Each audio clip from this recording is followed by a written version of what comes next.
तो hello student, स्वागत है आप सभी लोगों का डीएलपी यानी कि डेली लॉ पॉडकास्ट में।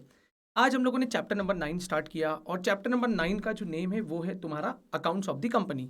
यदि इस अकाउंट्स ऑफ द कंपनी की बात करें तो ये पर्टिकुलर चैप्टर जो है वो सेक्शन नंबर 128 से स्टार्ट होता है और 138 तक चलता है। इस पर्टिकुलर चैप्टर में जैसा कि नाम है अकाउंट्स ऑफ कंपनी, तो जो भी फॉर्म्स यूज होंगे उसका एब्रिएशन इनिशियल होगा AOC। तो सबसे पहले यदि मैं बात करूं सेक्शन नंबर 128 की, सेक्शन नंबर 128 स्टार्टिंग सेक्शन है, बहुत अच्छा सेक्शन है जिसका नाम होता है books of accounts etcetera to be kept by company. Sir सबसे पहली चीज कि books of account shall be kept on, आपको कैसे रखना है books of accounts? On accrual basis रखना है, डबल एंट्री सिस्टम पे रखना है और ट्रू एंड फेयर व्यू होना चाहिए। दूसरा सवाल ये उठता है मालिक कि जो भी कंपनी के बुक्स ऑफ अकाउंट्स रखोगे आप वो कहां पर रखोगे? तो इसका आंसर है हमारे पास में कि कंपनी की जो भी बुक्स ऑफ अकाउंट्स होगी उसको आपको रखना है at registered office of the company. And आप रजिस्टर्ड ऑफिस के अलावा इन इंडिया किसी अदर प्लेस पर भी रख सकते हो, पर इसके लिए आप जब भी एड्रेस चेंज करोगे रजिस्टर्ड ऑफिस के अलावा तो आपको विद इन 7 डेज के अंदर अंदर हमारे छोटे बाबू यानी कि आरओसी को क्या करना पड़ेगा? AOC 5 फॉर्म में एप्लीकेशन देनी पड़ेगी along with prescribe fees and prescribe detail. फिर उसके बाद में इन्होंने बात करी है कि साहब जो कंपनी के बुक्स ऑफ अकाउंट्स होंगे क्या वो कंपनी के बुक्स ऑफ अकाउंट्स भी आपको रजिस्टर्ड ऑफिस पे रखना पड़ेंगे? तो इन्होंने बोला नहीं साहब, कंपनी के जो भी बुक्स ऑफ अकाउंट्स है और books of accounts related to branch, not company के बुक्स ऑफ अकाउंट्स, तो जो भी कंपनी के ब्रांच के बुक्स ऑफ अकाउंट्स होंगे वो ब्रांच के बुक्स ऑफ अकाउंट्स जो है वो आप ब्रांच ऑफिस पर भी रख सकते हो और पीरियोडिकल बेसिस पर आपको क्या करना पड़ेगा?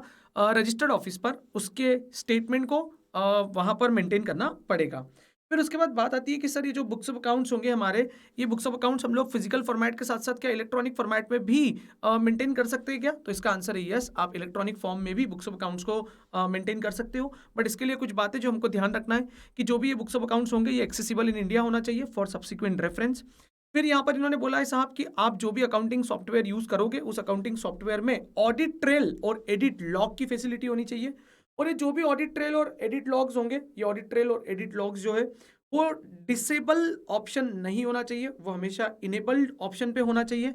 फिर उसके बाद में इन्होंने बोला है मालिक कि जो बुक्स ऑफ अकाउंट्स है आपको वो ओरिजिनल फॉर्मेट में ही जनरेट करना है और अनअल्टर्ड होना चाहिए, किसी भी तरीके का उसमें कोई भी मैनिपुलेशन नहीं होना चाहिए। फिर इन्होंने बोला है कि आप जो भी books of accounts electronic format में मेंटेन करोगे दोस्तों, उसका प्रॉपर सिस्टम ऑफ स्टोरेज होना चाहिए। रिट्राइव कैसे करोगे उसको, डिस्प्ले और प्रिंटेबल फॉर्मेट में कैसे आएगा उसकी प्रॉपर कमांड होनी चाहिए। सबसे इंपॉर्टेंट चीज होती है कि बैकअप, कि बैकअप कहां पर रखोगे? तो इन्होंने बोला है कि backup shall be kept in server and which shall be physically located in India, वो इंडिया में लोकेटेड होना चाहिए भले ही आपका सर्विस प्रोवाइडर आउटसाइड इंडिया का हो। इन्होंने आगे बोला है at the time of annual filing ROC को हम लोगों को बताना पड़ेगा मालिक कि details of the name of the service provider, उसका आईपी एड्रेस क्या है, लोकेशन क्या है और बैकअप कहां पर रखा हुआ है। फिर उसके बाद में बात आती है कि बुक्स ऑफ अकाउंट्स को कितने समय तक आप प्रिजर्व करके रख सकते हो? तो मालिक ध्यान रखना, minimum time period is 8 financial year. जिस फाइनेंशियल ईयर की बात, मतलब जिस फाइनेंशियल ईयर में, उस फाइनेंशियल ईयर को छोड़कर अगले 8 साल की बात करी गई है। हाउएवर सेंट्रल गवर्नमेंट यदि कोई इन्वेस्टिगेशन, इंक्वायरी या इंस्पेक्शन चल रहा है कंपनी के अगेंस्ट में या कोई लिटिगेशन पेंडिंग है तो यहां पर वो मोर देन 8 ईयर्स की भी क्या कर सकती है, यहां पर बुक्स ऑफ अकाउंट्स को मेंटेन करने की डिमांड कर सकते हैं। फिर उसके बाद सबसे इंपॉर्टेंट बात आती है who can inspect books of accounts. तो यहां पर बोला गया है कि inspection only and only by director. तो director has right to inspect books of accounts, पर कब? क्या कभी भी का अमावस की काली खाली रातों में रात को 2-3 बजे पहुंच के भी इंस्पेक्ट कर सकता है क्या? आंसर है नहीं मालिक, ड्यूरिंग द बिजनेस आवर्स करना पड़ेगा। ठीक है। और क्या कंपनी का डायरेक्टर अपनी सब्सिडरी कंपनी या एसोसिएट कंपनी या जॉइंट वेंचर के भी बुक्स ऑफ अकाउंट्स को इंस्पेक्ट कर सकता है क्या? तो इसका आंसर है मालिक वो कर सकता है subject to prior authorization by the board. ठीक है।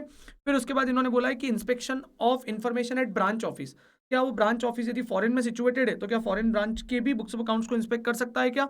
यस वो कर सकता है। वो कंपनी को एप्लीकेशन देगा, रिक्वेस्ट करेगा, रिक्वेस्ट करने से विद इन 15 डेज के अंदर अंदर it is the responsibility of the company कि वो इंस्पेक्शन के लिए उसको बुक्स ऑफ अकाउंट्स प्रोवाइड करने पड़ेंगे।